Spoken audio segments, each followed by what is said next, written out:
Understanding the Billiard Table, a guide for English language learners. Hello everyone. Today, we're going to explore the term billiard table. This video is designed to help English language learners understand what a billiard table is, its components, and the context in which it's used. Let's dive in and discover more about this interesting topic.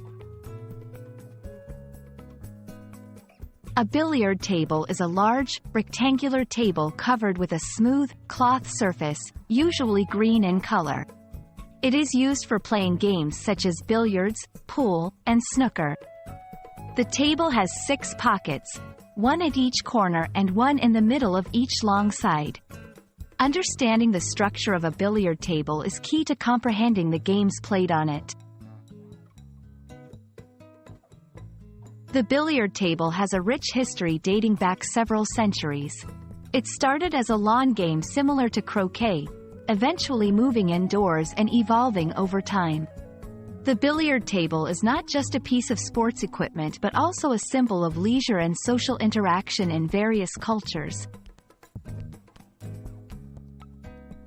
Let's break down the components of a billiard table. Surface: the playing area, known for its smoothness and uniformity.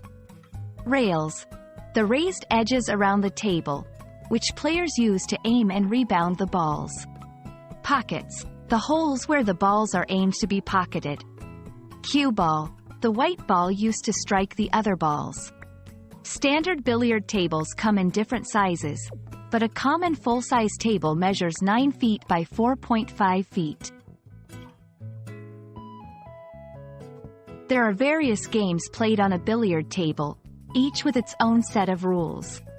Common games include pool, often played in bars and clubs, involving the pocketing of colored balls. Snooker, a more strategic game, requiring players to pocket balls in a specific order. Carom billiards, a game with no pockets, focusing on carom shots, bouncing the cue ball off other balls. I hope this video has been informative and has given you a clearer understanding of what a billiard table is. Remember, it's not just about the game, but also the history, culture, and social aspects surrounding it. Thank you for watching, and happy learning!